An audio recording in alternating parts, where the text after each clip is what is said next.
இவ்ளோ பேர வர்றதுக்காக, ம். அந்த மாஃபியா 21 பேரோட நாயக். மாஃபியா கூட்டத்தோட தலைவி, ம். அந்த பெங்களூரை சேர்ந்த முன்னாட்சி, அவங்க வந்து இந்த குரூப்ல வந்து ஒரு வாய்ஸ் நோட் போடுறாங்க. மந்த்ராவ போய் அடிங்க, ம். ஒதிங்க, அவன் கைய காலெல்லாம் ஒடிங்க. இன்னைக்கு பட்டரோட தேரும் திருவிழாமா இருக்கட்டும். எல்லாம் வேன் எடுத்துன்னு போங்க, ஆட்டோ எடுத்துன்னு போங்கன்னு ம். சொல்லி, ம். அவங்க ஒரு அறிக்கைய இந்த குரூப்ல போட்டதுக்கு அப்புறம் தான், ம். எல்லாருமே நம்ம மாலுக்கே சொல்லிட்டாங்க. தலைவி ம். தலைவிக்கிகளுக்கே தலைவி.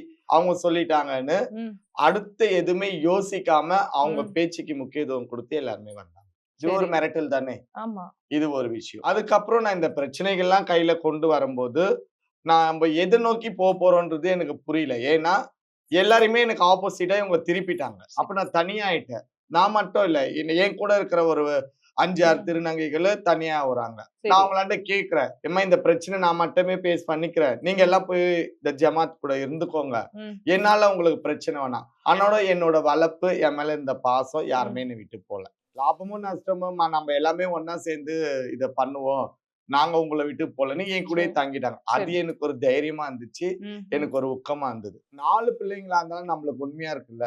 சரி. நம்ம 4000 விஷயம் பண்ணலாம்ன்னு சொல்லி, ம். என்ன பண்ணலாம்ன்னு நாங்க உட்கார்ந்து பேசுறோம். ஒரு முடிவு ம். எடுக்கிறோம். அடுத்த ம். கட்டத்துக்கு போறோம். எனக்கு வேண்டாம். ம். நான் வந்து முருகர் மாரி இருந்துக்கிறேன். எனக்குன்னு ம். ஒரு நாடு, எனக்குன்னு ஒரு மக்கள் அப்படின்னு சொல்லி நான் வாழ்ந்துக்கிறேன். ம். உங்களோட இது எனக்கு வேணாம்ன்னு நான் சொன்னதுனால, ம். தொடர்ச்சியா ஒரு 10 நாளைக்கு என்ன வந்து விதவிதமா எனக்கு ஃபோன். ஆனா யாருமே வந்து அந்த 10 நாள்ல என்ன மிரட்டல. மிரட்டல. என்கிட்ட எல்லாருமே அன்பா பேசுறாங்க. அப்ப அதாவது WhatsApp குரூப்ல பேசின டோன் வேற. ஆ இப்ப வேற மாரி வேற பேசுறாங்களா? மாரி எல்லாருமே ம். அன்பா பேசுறாங்க.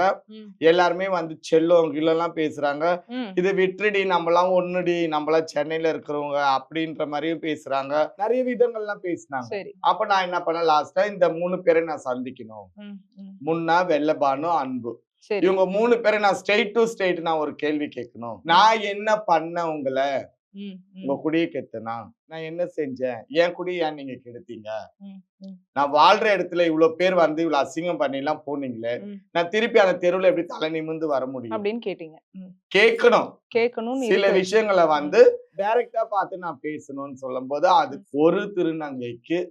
1,12,000 அங்க குடுக்கணும். ஒரு வீட்ல இருந்து இன்னொரு சரி. வீட்டுக்கு போனா. ம். ஆனா வெளிச்சம் அறக்கட்டளைக்கு வந்தா, அந்த பணம் ரூ. 1 கூட குடுக்கப்படாது.